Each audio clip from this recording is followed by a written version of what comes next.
لونڈیوں کے مسئلے کی وضاحت، سوال نمبر 1، اکبر علی صاحب ہیں، یہ اکبر علی بیگ۔ قرآن مجید سورۃ المومنون کی آیت نمبر 5-6 کا ترجمہ یہ ہے جو اپنی شرمگاہوں کی حفاظت کرتے ہیں بجز اپنی بیویوں کے یا ان عورتوں کے جو ان کے قبضے میں ہیں، یعنی لونڈیاں، اس میں ان پر کچھ ملامت نہیں۔ یہاں پر کون سی لونڈیاں مراد ہیں؟ کیا ان کا رواج آج کل ہے؟ کسی لڑکی کو پیسے دے کر خرید کر لونڈی بنانا تو اسلام میں سخت منع ہے، از راہ کرم تفصیل سے وضاحت کیجیے۔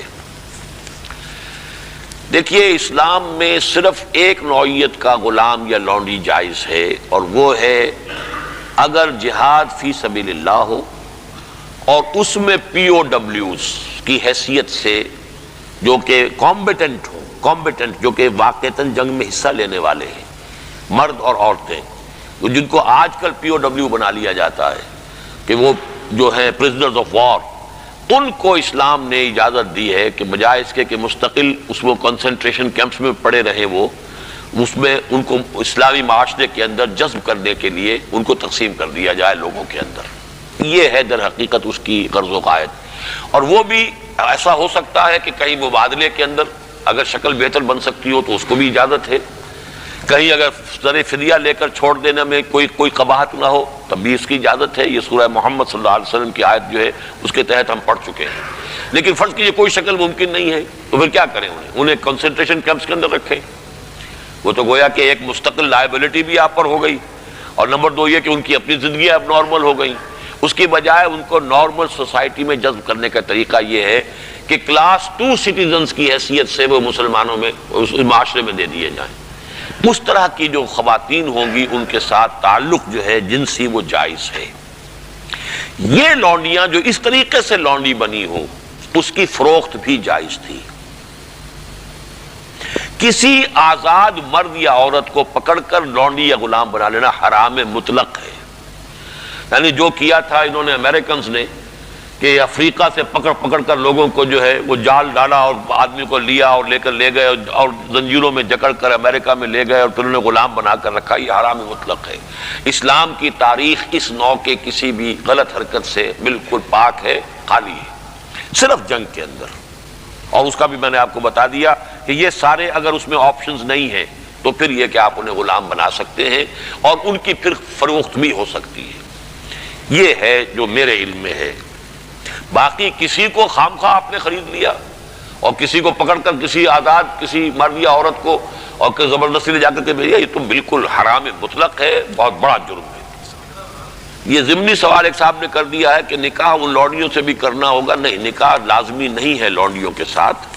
نکاح تو کر لیا تو پھر تو زوجہ ہو گئی، وہ علیحدہ کیٹیگری کہاں رہی۔ لیکن ترغیب دی گئی ہے کہ اگر آپ کسی لونڈی کو آپ کی وہ لونڈی تھی، وہ تھی پی او ڈبلیو کے طریقے سے آئی تھی، کنیز تھی، آپ نے اسے آزاد کیا، اس سے نکاح کر لیا، بہت بڑا نیکی کا کام ہے۔ تو ایمینسیپیشن جو تھی غلاموں کی اور کنیزوں کی آزادی کے لیے راستہ اللہ تعالیٰ نے یہ پیدا کیا کہ بہت سے گناہ ایسے ہیں کہ جن کا کفارہ یہ رکھ دیا گیا، غلام آزاد کرو، غلام آزاد کرو، اور اسی طریقے سے اس کو بہت بڑا نیکی کا کام قرار دیا گیا۔ فک و رقبۃ، گردنوں کا چھڑا دینا، آزاد کر دینا، یہ بہت بڑی نیکی ہے۔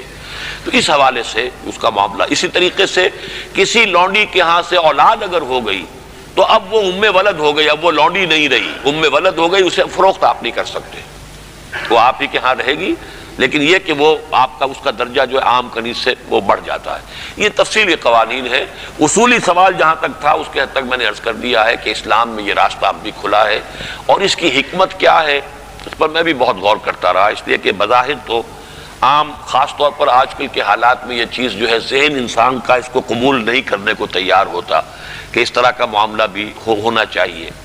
لیکن میں یہ سمجھتا ہوں کہ وہ جو جہاد فی سبیل اللہ آخری دور میں ہونے والے ہیں، جن میں کہ حضرت مہدی اور حضرت عیسیٰ علیہ السلام کا معاملہ بھی ہوگا، اس میں میں سمجھتا ہوں یقیناً کوئی ایسے مراحل آئیں گے کہ جہاں اس انسٹیٹیوشن کو انووک کرنے کی ضرورت پیش آئے گی، اس کے لیے کہ اس کا راستہ شریعت کے اندر باقی رکھا گیا، کھلا رکھا گیا، اگرچہ اس کے بڑی پابندیاں لگا دی گئیں۔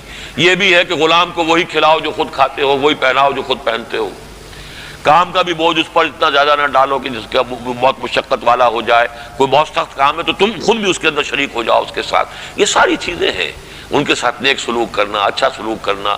اسی کا نتیجہ یہ ہے کہ عالم اسلام میں ایک دور ایسا آیا کہ مشرق و مغرب میں سب سے بڑی حکومتیں جو تھی وہ غلاموں کی تھی. یہ خاندان غلامہ کون تھے جو ہندوستان کے اندر پہلی حکومت بنی اسلامی؟ قطب الدین ایبک کون تھا؟ التتمش کون تھے؟ بلبن کون تھا؟ یہ سب کون؟ سپکدگین کون تھے؟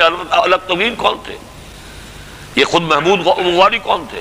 محمود غزنوی، یہ سب کے سب غلام تھے. اسی طریقے سے ممالک کی حکومت مصر میں، ہندوستان میں خاندان غلامہ اور ممالک مملوک کی جمع ہے، مملوک غلام کو کہتے ہیں. تو ممالک کی حکومت مصر میں عالم اسلام کی دو عظیم ترین حکومتیں غلاموں کی تھیں، اس لیے کہ غلاموں کو وہ سٹیٹس دیا اسلام نے، اتنے اونچے اور ایسے ایسے غلام جو اتنے بڑے اساتذہ بن گئے کہ شہزادے ان کی جوتیاں سیدھی کرنے کو اپنے لیے فخر سمجھ رہے ہیں، اس لیے کہ عالم دین بن گئے، اتنا بڑا علم انہوں نے حاصل کر لیا کہ اب وہ جو شہزادے جو ہیں وہ ان کی خدمت کر رہے ہیں. تو اسلام نے اس کے لیے بڑا حکیمانہ انداز اختیار کیا ہے. ایک یہ کہ پہلے ان کو بڑے نیچرل انداز میں معاشرے کے اندر جذب کر دیا جائے، بجائے اس کے کہ اب نارملی وہ کنسنٹریشن کیمپس کے اندر پڑے ہوں اور سڑ رہے ہوں، وہاں پر ان کی زندگی نہ زندوں کی ہے نہ مردوں کی ہے. اس کی بجائے یہ شکل اختیار کر لی گئی، ان کے ساتھ حسن سلوک کی ترغیب دی گئی، ایمنسیپیشن کے راستے کھول دیے گئے.